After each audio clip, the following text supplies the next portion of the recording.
Right. Hi, everyone, and welcome to episode 11 of the RAG Brag, which is Pinecone series where we talk with founders and engineers about their experiences and any insights that they have from building AI software. So, hi, I'm Bear. I lead developer relations over at Pinecone. And today we are joined by the awesome Peter Wary, who's a software engineer at Unblocked. And we would love to hear from you throughout this conversation that we're having between the two of us. So the chat is open, and you can drop your questions and comments into the chat box, and also into the Q&A feature. We'll be scrolling through those, and we have some folks on staff who are going to be answering questions asynchronously, and we'll get to some of your questions at the end as well. So welcome, Peter. We're really excited about this chat and to hear a little bit more about Unblocked and what you've been building. Awesome. I'm excited to be here. How should we start? Well, I think to context set for everybody, it would be really helpful to get a brief overview of what Unblocked is and the problem you're solving for developers.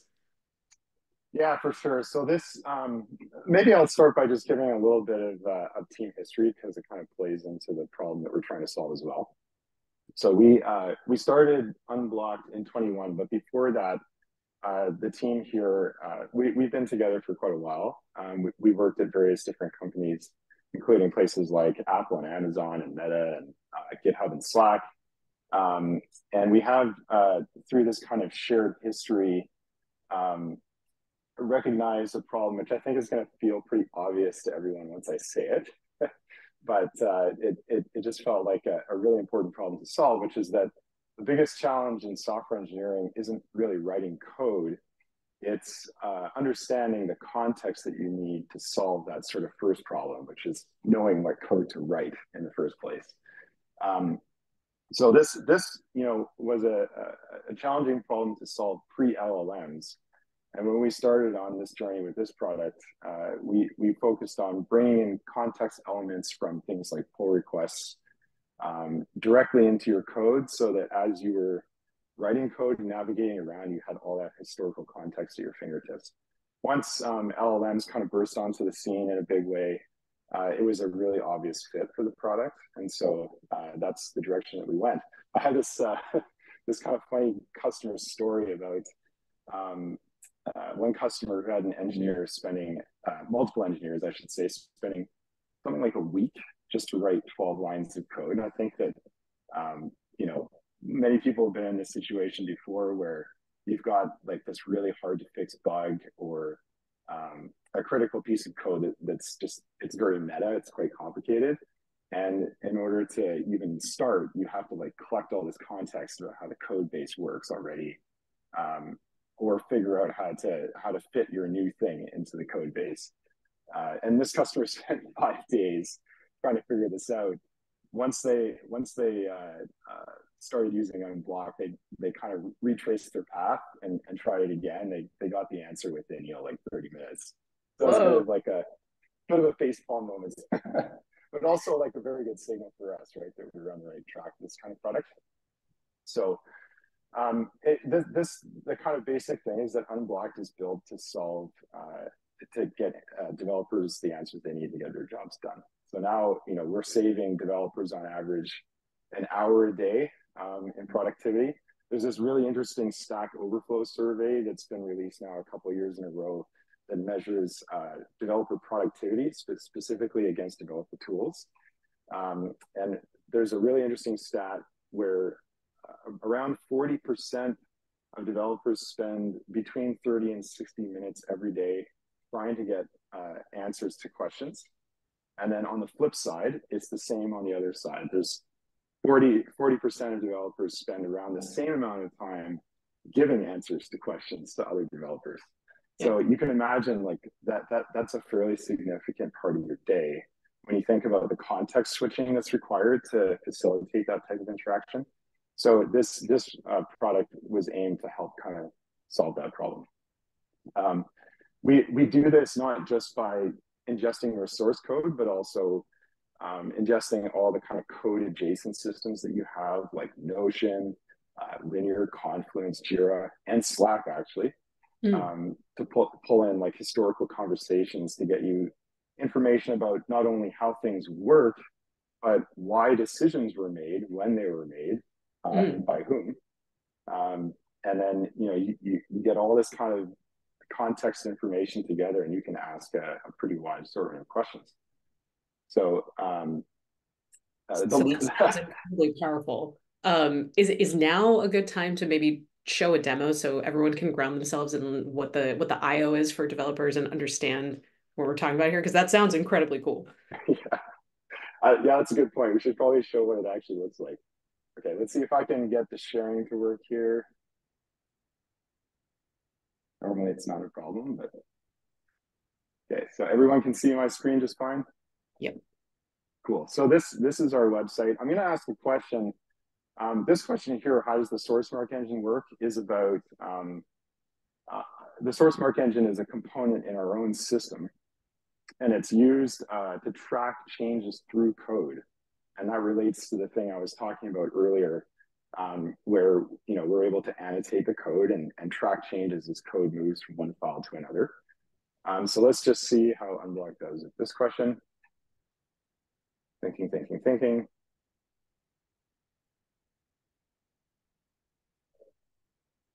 So there's a few things I'll point out. First, you'll see that there's a bunch of like underlined links here. Those are links to the actual kind of source information that Unblock used to provide this answer. At the bottom here, you can see that Unblock drew from a variety of different sources. In this case, pulled from a pull request here, which was a pull request summary. Pulled from Notion, from Slack, from Linear. So there were a lot of different sources that went into this answer. And we discovered that it's really important to show your work. One of the biggest issues that everyone ran into with AI early on is this issue of trust. Can I trust the answer that I'm being given is correct? These models had a tendency, or maybe still have a tendency, to hallucinate content. And so it was really important that we showed to developers that the answers are being sourced truthfully from their documentation and not just kind of made up out of nowhere. If you can click into these things and you can actually see what the original source was. In this case, we've got this Notion document here that describes the SourceMark resolution algorithm. So let me close that down. There we go. And the last thing I just want to point out here is we also generate these follow-up suggestions, and Pinecone plays a role in a lot of these things. So maybe I'll just highlight a few areas where Pinecone is showing up.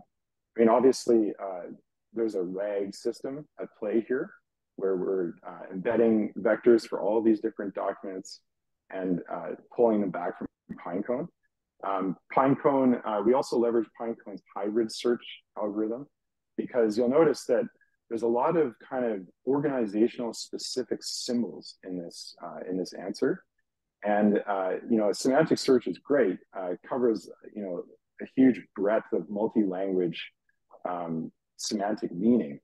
But where it kind of falls down is when you get into organizational specific lexicon or symbols, especially like code symbols. So this is where you need to provide some kind of sparse vector search in order to really narrow down the results and get high scores on not only the semantic queries, but narrow in on the lexical meaning that's specific to an organization.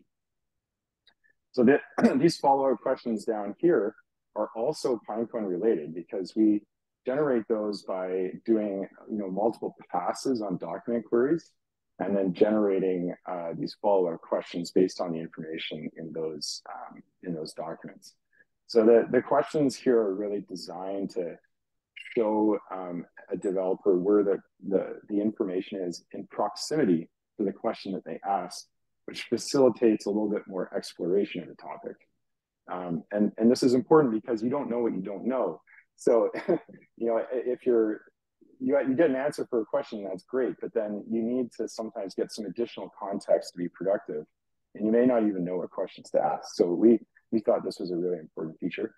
Lastly, actually second to last, we have these ranking buttons down here, which when you add a comment, say this is bad,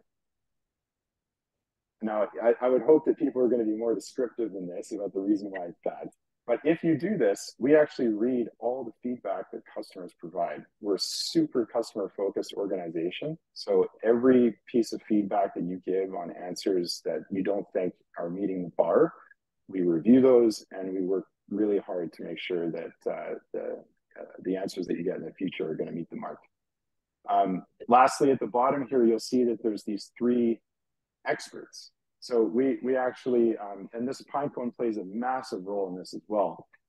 We create a sort of topological understanding of your code base and your adjacent documents. And from there, we can understand who on your team are the experts in any particular topic area. So when I ask a question about the SourceMark engine, Unblock knows that Rasheen, Matt, and Richie are the topic experts. So if I wanted to reach out to them, I could just ping them here and we can continue the conversation in this thread with Unblock. The next thing I want to highlight is the Visual Studio Code. And well, this is sort of general IDE integrations because we also support the IntelliJ suite of products. This is Visual Studio Code.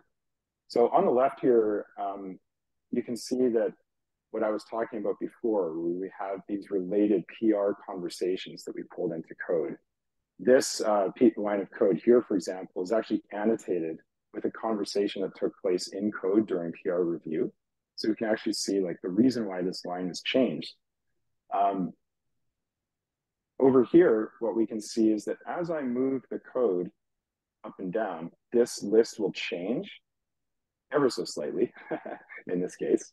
But what it's highlighting is that these are all the adjacent conversations that are taking place about this particular code subject. So this is, it's purely semantic search, and Pinecone's playing a role here because in real time, we're querying Pinecone to get the results of this type of information here. So last thing I want to show you is that, yes, indeed, you can answer questions about your code as well. So I've highlighted this piece of code here, and I can just say, hey, Unblock, what does this do?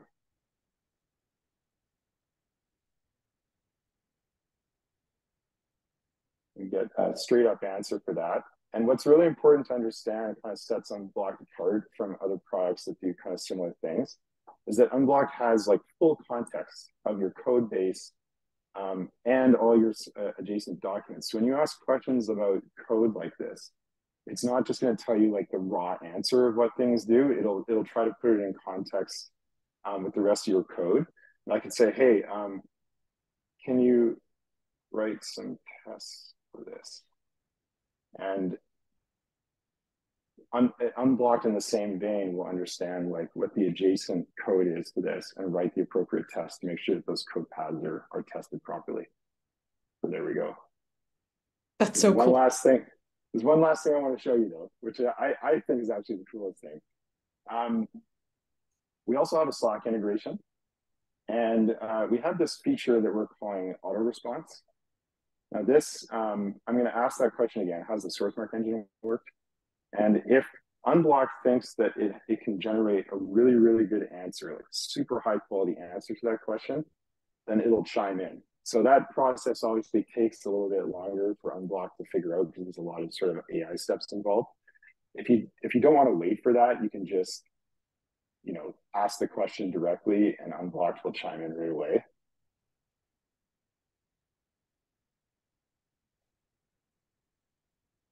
Now I'm so curious to see if it's similar to the answer you just marked as bad.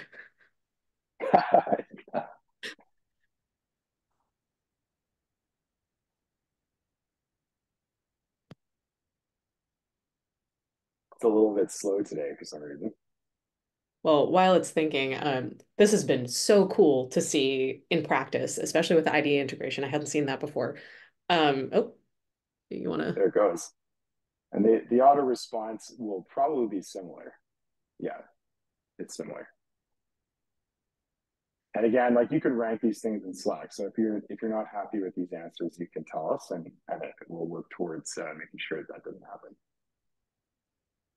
So I have so many questions about how you manage your data pipelines, but the first thing that occurs to me is that seeing all of the sources that you're drawing from and the way that people communicate in those different source types, like it's very different to chunk up a Notion doc and deal with its comment history and threads than it is to deal with Slack messages, because also people sometimes write in long form in Slack. Sometimes it's like sentence fragments over 5 different lines.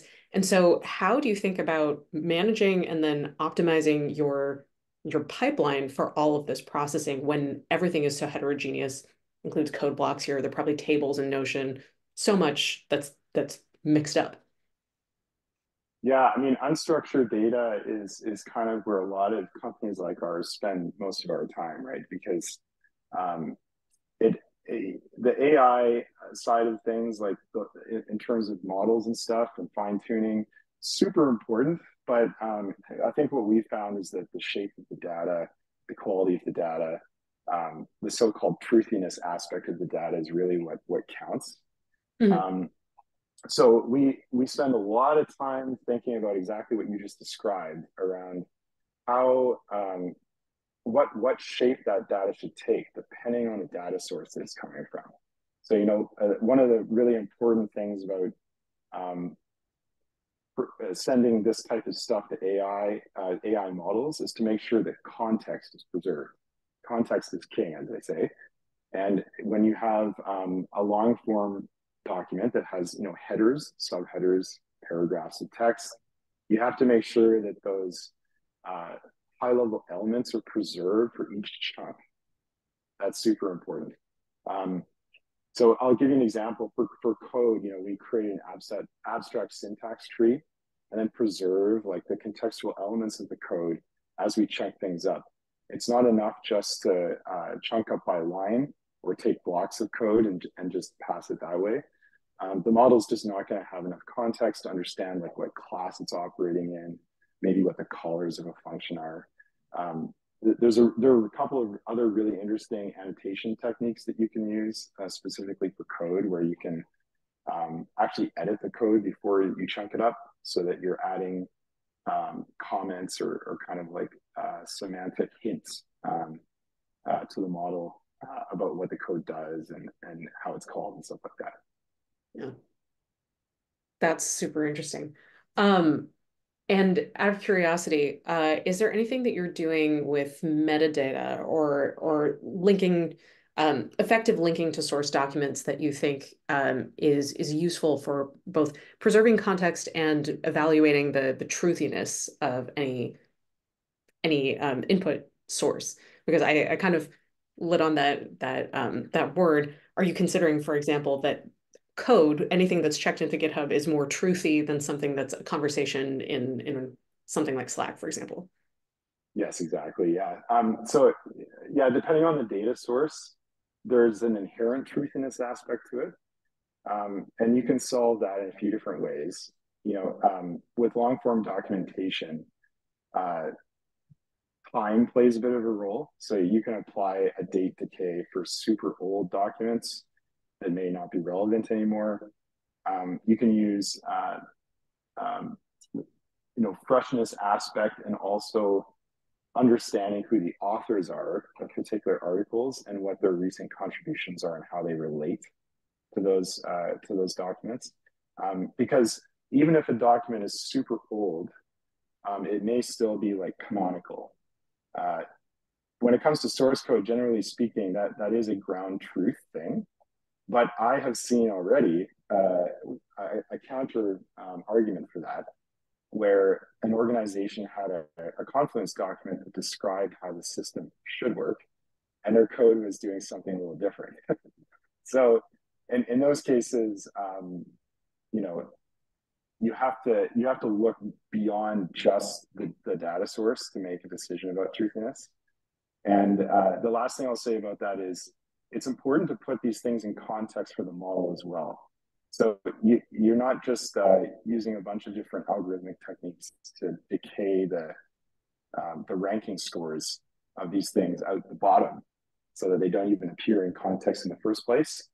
Even when you select conversations, say from Slack, you have to put them in context for the model. to say like, hey, these are conversations. They may have truthiness aspects to them.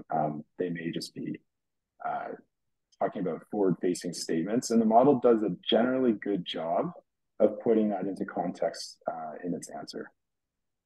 And so where have you seen re-ranking be most powerful? And where are the places that it's been Yeah. critical for the blog?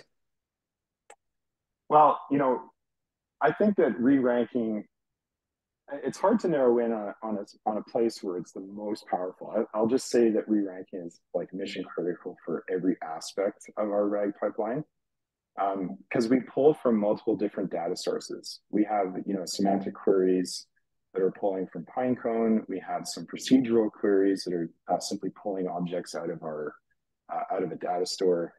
Um, and sometimes we even do runtime queries. So, we'll reach out to GitHub directly for certain things, or other integration providers at runtime. So you need to have some method of joining those things together. And re-ranking is helpful for the semantic content, whether you're using reciprocal rank fusion or using a cross encoder product of some kind. That's kind of like neither here nor there. You just have to figure out a way to combine those things together. Some content sources are important to include regardless of how they rank semantically. Sure. Yeah, so I'll give you an example. A lot of people are getting really excited about GraphRag. Now, GraphRag solves a very interesting problem that used to be called multi-hop retrieval. And that's just one of the problems it solves, by the way. I'm not saying that that's the only thing it does. But multi-hop retrieval is an interesting problem. I'll give you a real kind of concrete example of that. Imagine if you have an API definition, and it's this API definition is in a YAML file of some kind or whatever. And the user asks, hey, where is this API implemented? And what they supply is a path. Okay, so or how is it implemented? What does it do under the hood? And they supply a path. And what that'll do is it'll get you a hit on that API definition file, because that's normally where you're going to have your path laid out. But what it's not going to do is it may not get you the actual implementation. It depends. If the implementation is semantically close to the name of the API path or the words in that API path, then maybe you'll get lucky and you'll get a hit on it. But if it's not, and it's quite different, then what'll happen is you'll retrieve the API file. The API file will have the method name in it where it's defined, but you won't retrieve the actual source file that contains the implementation, because it's not semantically or lexically linked in any way. So multi-hop retrieval is the process of getting that first result, analyzing it, and then figuring out how to create a new sort of semantic question, or figuring out other things that you need to retrieve in order to augment that data. Yeah. So if you then do that multi-hop retrieval process, you're left with a series of results that may not be like completely semantically related. So if you try to re-rank that with a re-ranker, you're going to end up, blitzing out the really important multi-hop retrieve documents out the bottom, and they won't get into context. So this is what I mean about, like, you have to be thoughtful about not only how you're ranking the semantic retrieve documents that you pull together, but also these sort of adjacent techniques when you're pulling additional information in. Yeah. So, yeah. Yeah, there's a lot there. And you are doing work to combine semantic and lexical search. And you've talked a little bit about what made you choose Pinecone for all of the things that Unblocked needs to do. And so I selfishly would love to hear a little bit more about what motivated that choice and other things that you considered and what made Pinecone stand out. Yeah, sure. So we got into this in early 22. So I think we've been with Pinecone now for quite a while.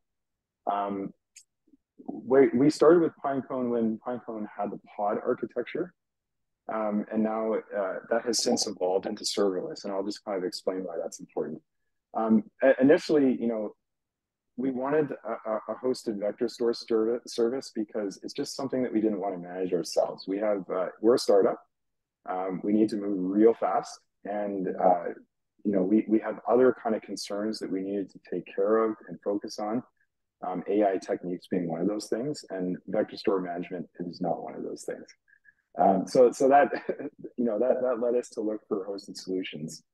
I think one of the biggest factors that played into us early on with Pinecone is that Pinecone shares the same kind of customer obsession that we have. And so that was super appealing to us. Early on, we had no problems getting access to the engineering team to discuss the challenges we were running into, figuring out what our roadmaps would look like, and getting help, getting things set up and so on. So that was super, super helpful. Later on, what made us, really kind of stick with Pinecone first was hybrid search, which I explained before, which was super important to us because of the lexical or the organizational language specific problem. And then finally, when the vector store went from pod architecture to serverless architecture, it solved another problem for us, which was that we're super write heavy, but we're also super delete heavy. As you can imagine, like code changes a lot, and we keep the code up to date on a very regular cadence, and we get webhook callbacks and everything, and we're constantly changing vectors in the database. So we needed those capabilities to be fast. Yeah. And Pinecone solved that problem for us. Yeah, it did strike me in seeing how everything worked that you are an extremely high throughput product when it comes to the underlying data set changing. Before we open it up to audience questions, I did want to hear a little bit more about you personally, because you wear multiple hats at Unblocked. You are working on the ML pipelines. Obviously, we've been talking about that, but you also run the security program. And given the variety of data sources that are used for Unblocked and the fact that you run the security program, I'm wondering if you have opinions and best practices ideas on building privacy aware RAG and the kinds of things that are important to you all at Unblocked when you're building product. Yeah, for sure. So, the privacy aware thing is obviously super important, especially for large enterprise organizations. One of the interesting things about RAG is that when you're let me first start by talking about a very specific problem that large enterprise organizations have, which is this idea of flowing through fine-grained access control from the source. So what I mean by that is, as you integrate all these different systems, you may have some engineers that have access to repo A but not repo B, and you may have engineers that have access to this Confluence document but not that Confluence document. And for some organizations, maintaining that is really, really important. So Pinecone helped us a lot there as well, where we use namespaces to give logical separation between organizations. So that's step one. Yeah. But then we use metadata, the metadata fields for Pinecone to create these things that we call groups, which are essentially access control groups. And we're able to understand what users have access to at runtime, and then make sure that the vectors that we're getting back from Pinecone are only inclusive of the things that they have access to. And then we even do some runtime filtering out of the back of that as well. So I'll give you an example. It's kind of funny. Confluence has a very complicated access control paradigm. It's not possible or scalable to get all of that access control up front. So we'll do some stuff with Pinecone, and then we'll have to reach out at runtime to figure out access control for other documents. And that's where that re-ranker comes in. You have to do that reach out, and then you have to pull the documents together and re-rank them. So the other thing I want to mention is that it's important to think about security from the ground up. A lot of organizations get kind of stuck once they realize that security is real, and they have to think about it. and they spend a lot of time, going through their code base, doing a ton of refactors. This team has a pretty deep history with this stuff. The company that we built before this one was called Buddy Build, and it was a continuous integration platform for mobile. And you can imagine like the code sensitivity issue where you're actually running customer code in production requires quite a bit of thought around customer isolation and so on. Sure. So from day one, we built this product with those concerns in mind. And when you do that, this is a bit of a serendipitous discovery. But when you do that, it's actually totally painless. Security doesn't get in the way of innovation or velocity at all. So we built those primitives to start with, and now we can just continue to innovate, and there's nothing holding us back. Yeah, and I mean, I'm sure it's beneficial that being the person designing the pipeline and also security minded out the gate gets you all of those benefits. So we've got some great audience questions that have been coming in. Let's see, what should we talk about first? Should we talk a little bit about keeping costs low, especially when, for example, you're sending a ton of context into the LLM and also you're doing re-ranking operations and you're thinking about ACLs and how to respect them and trim from the results? One, that adds a lot of time overhead, and it can also potentially add costs. So talk us through a little bit your strategy there to keep things efficient on both time and money. On both ends, time and money. Yes, yes, yeah. So I guess you can think of the start. Let's try to think about the start of the AI pipeline from where the customer asks the question, and then maybe we can like step through each part of that and figure out where the efficiencies or deficiencies lie. So first off, when a user asks their question, there are some questions that you can answer super easily without having to do a ton of additional overhead work and executing all these like background things. And so if you can write what we call like an ML router, which is basic, or router, which is I'm kidding. I'm sorry. Yeah, I was going to ask. If you implement something that is AI based that can take a look at a question and make a determination about whether it's a question that can be answered super quickly with a very easy procedural query, then you can save a ton of costs and reduce your context window with a specialized prompt down to like virtually nothing. So for those types of questions, like obviously that's a huge efficiency gain. At other parts of the pipeline, if that's not the case and things are more complicated, I think we'd have to look at maybe like a particular part of the pipeline to zero in on that efficiency. Does the questioner have very a follow-up on that? Or? Yeah. Huh? I mean, we could, and maybe it would be useful to just like walk through the life cycle of a question.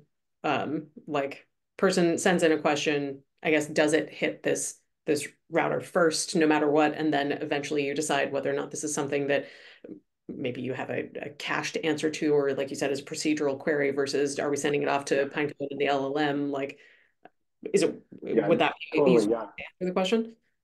Yeah, for sure. So I think one of the things that people underestimate is embedding costs. Maybe that's the first thing. Mm-hmm. Embedding is probably the most common ML operation that we're doing.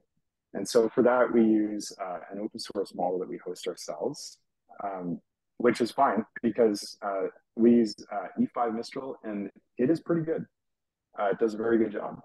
And if you host it yourself with the kind of volume and scale that we have right now, then that's a huge cost savings. Mm. If you're just starting out and you're experimenting, I wouldn't recommend setting that up because that'll be hugely costly. But once you hit that kind of inflection point of scale, it's definitely more efficient to host your own embeddings model. So that's the first step. Once the question's embedded, then it's sent to Pinecone for retrieval. And I think I'll talk about time savings there. I'm not going to say cost savings in this respect, but I'll say that in terms of performance and quality, this is really important. You want to try to go as wide as possible with your queries. So what that means is like figuring out how to make a wide set of queries across a bunch of different data types, a bunch of different sources of data, and try to broaden those queries out, execute them asynchronously, save on time, and then bring all that content back and then re-rank it from there. From once you get the context and you're ready to format this thing for the LLM, you have to make a judgment call about how big a context window you want. Obviously, if your context window is super big, then it's going to take a lot longer for the LLM to get its first character out the door, its first token, I should say. So you have to find a sweet spot there. Too small a context and the quality of your answers are going to degrade. Too big a context and people are going to be waiting a really long time to hear back from you. So it's just an experimentation thing. You have to kind of find a sweet spot. Yeah. Yeah. We did get a question from Dave about metadata design and the trade-offs between using Pinecone for just referencing source material versus what Dave, you've called full metadata. I agree from your question. I'll read it aloud so we can break it down. I'd be interested to understand the trade-offs between using Pinecone for full metadata versus using metadata to reference the source material, since Pinecone is likely not the source of truth for the source material. True, maintain a reference. But you can often people include the plain text of the chunk that's going into Pinecone. Are there duplication concerns by using Pinecone metadata for your embedding context, depending on the desire for metadata-based filtering at query time, I suppose? So you can maybe answer Dave's question, but also talk more broadly about the types of things that you have found useful for storing in the metadata blob for filtering at query time. Definitely the access control groups. Anything else? Yeah, we'll store some information like where the data came from, but I think I'll raise a kind of general security concern about this. So it's not something that we do because we for customer data we keep that within our own network. But if you were to send raw chunks of data to Pinecone, I would suggest encrypting those with a per customer key, and then make sure that those keys are not resident on internet-facing services, and make sure that those keys are themselves encrypted with some kind of master, like a KMS master, if you're using AWS. Yeah, now that being said, if you were to do that and send the data off to Pinecone, yes, I mean, if your data is going to get stale, it means you'll have to update those vectors every time the data changes, right? But you'd have to do that anyways if you were, creating embeddings for those vectors. So I don't think there's going to be a risk of duplication there unless you are, retrieving the same content from multiple different sources. So if you're doing that, then maybe the thing to do is to attach an ID of some kind to the chunk and keep the chunks uniform across your data sources so that you can pair those up and dedupe. But that's just top of mind.